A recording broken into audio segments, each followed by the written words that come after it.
Bismillahirrahmanirrahim. Assalamualaikum warahmatullahi wabarakatuh. Perkenalkan, nama saya Gunawan Erwan Hadi. Saya merupakan mahasiswa di jurusan Ilmu Al-Quran dan Tafsir semester 5 di Universitas Islam Negeri Mataram. Di sini saya membuat video untuk memenuhi salah satu tugas mata kuliah pemikiran hadis orientalis. Di sini saya akan membawakan salah satu tokoh orientalis, yakni pemikir Ignaz Goldziher.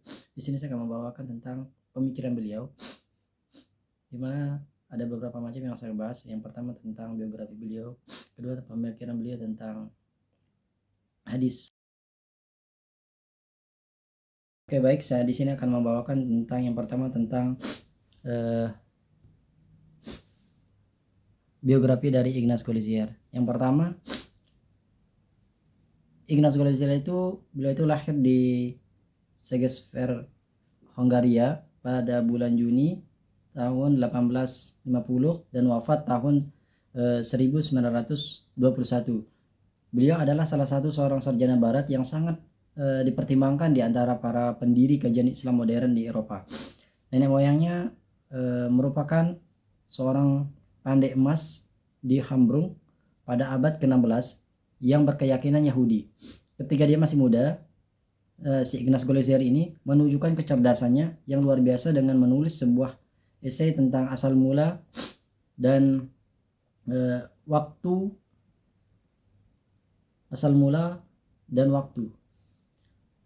Waktu doa orang Yahudi yang lazim disebut dengan Piote.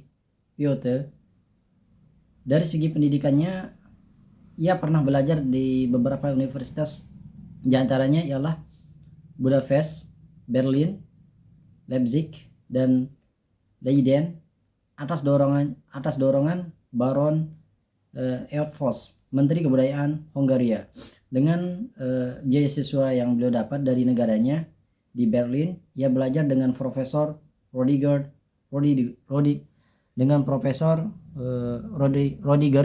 pada tahun 1868. Pada tahun yang sama di Leipzig, ia belajar dengan Priester dan Ebers di bawah bimbingan Rodiger. Inilah ia berhasil memperoleh gelar doktor dalam usia 19 tahun. Sesudah mempelajari manuskrip Arab di Leiden dan Wena, ia kemudian diangkat menjadi seorang dosen tetap di Budapest sejak tahun 1872. Pada tahun berikutnya, berkat bantuan pemerintah Hongaria, ia memulai perjalanan ke Syria, Palestina, dan Mesir. Di negara yang disebutkan terakhir, yakni Mesir, ia mendapat kesempatan untuk menghadiri kuliah-kuliah dari beberapa syekh di Masjid Al-Azhar Kairo. Ia adalah sarjana pertama yang menjadi profesor di Universitas Budapest tahun 1894. Oke, baik, selanjutnya saya akan menjelaskan mengenai tentang pemikiran Ignaz Goldziher. Jika melihat sejarah, Ignaz Goldziher bukan orang yang pertama kali menggugat suatu status hadis dalam Islam. Adapun yang pertama kali mempersoalkan status otentisitas hadis ialah Alois Sprenger dan dilanjutkan oleh William Munir. Si Ignaz Goldziher kemudian menggaungkan tuduhan itu secara kuat. Ignaz Goldziher secara tegas membantah otentisitas hadis yang bersumber dari Nabi Muhammad SAW. Dalam hal itu, Ignaz Goldziher turut membedakan antara hadis dan sunnah sesuai dengan pemikiran orientalis secara garis besar.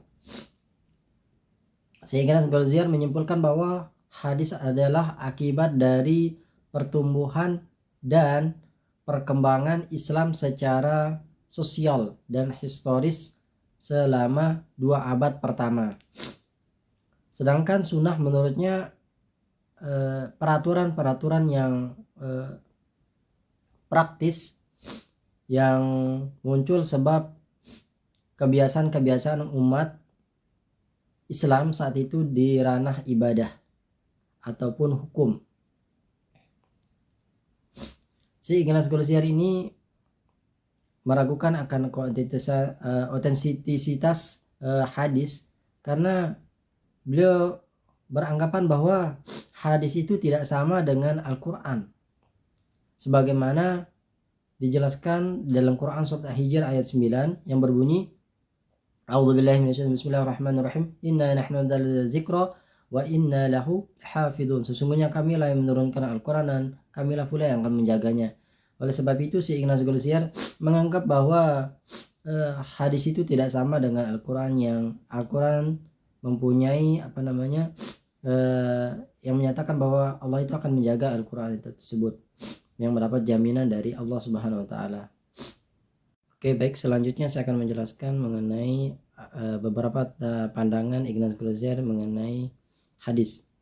Yang pertama, Ignaz Goldziar menyatakan bahwa menganggap bahwa hadis merupakan suatu produk atau karangan kaum muslim belakangan, karena kodifikasi hadis baru dilakukan setelah beberapa abad dari masa hidup Rasulullah SAW. Ini yang pertama. Yang kedua, si Ignaz Goldziar menganggap bahwa hadis yang disandarkan kepada Nabi SAW dan para sahabat yang terhimpun dalam kumpulan hadis-hadis klasik bukan merupakan laporan yang autentik,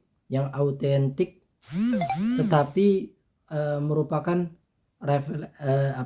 refleksi doktrinal dari perkembangan politik sejak 2 abad pertama yang sepeninggal Nabi Muhammad SAW.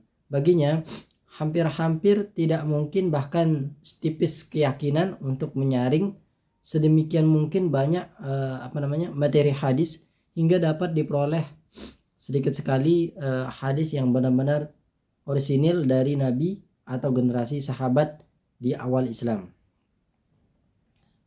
Baik, yang selanjutnya, yang ketiga, Ignaz Goldziar beranggapan bahwa tradisi penulisan hadis sebenarnya merupakan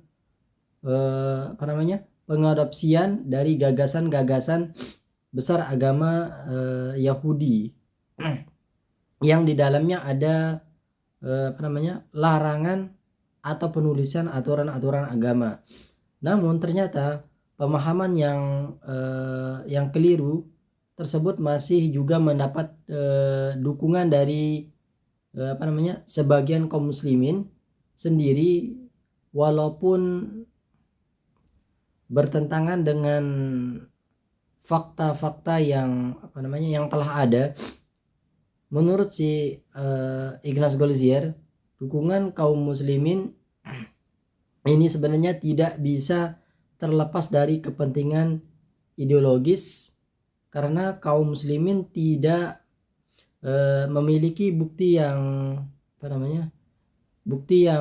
menunjukkan bahwa Nabi Muhammad SAW mencatat riwayat-riwayat selain Al-Quran, serta tidak ada bukti bahwa penulisan hadis itu sudah terjadi sejak awal Islam. Yang keempat, si Ignaz Goldziar menyatakan bahwa redaksi matan hadis yang diriwayatkan oleh perawi-perawi hadis dinilai tidak akurat karena mereka lebih menitik beratkan pada aspek makro hadis, sehingga para ahli bahasa merasa enggan menerima periwayatan hadis disebabkan susunan bahasanya tergantung pada pendapat perawinya. Nah, si Ignaz Goldziar juga beranggapan bahwa penelitian hadis yang dilakukan oleh para ulama klasik tidak dapat dipertanggungjawabkan secara ilmiah karena kelemahan metodenya yang dilakukan oleh para ulama klasik. Hal itu karena para ulama lebih banyak menggunakan kritik sanad dan kurang menggunakan metode kritik baru, yaitu kritik matan. Adapun yang menjadi sebab Ignaz Goldziar melakukan kesahihan hadis Nabi SAW Dikarenakan 4 alasan. Yang pertama,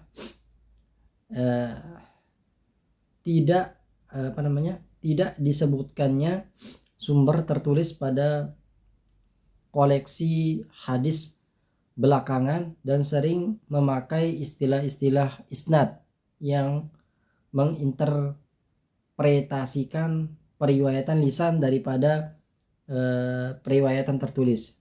Itu yang pertama. Yang kedua, dengan menyatakan bahwa beberapa hadis saling kontradiktif satu sama lainnya. Yang ketiga, hadis yang berkembang hadis yang berkembang secara massal pada koleksi hadis belakangan tidak termuat dalam koleksi hadis yang lebih awal. Yang keempat, menganggap bahwa lebih banyak sahabat kecil yang meriwayatkan hadis daripada sahabat besar. Oleh karena itu, menurutnya mereka lebih banyak mengetahui tentang Nabi SAW. Mungkin hanya ini yang bisa saya sampaikan. Lebih dan kurangnya saya mohon maaf. Wabillahi taufiq wal hidayah. Wassalamualaikum warahmatullahi wabarakatuh.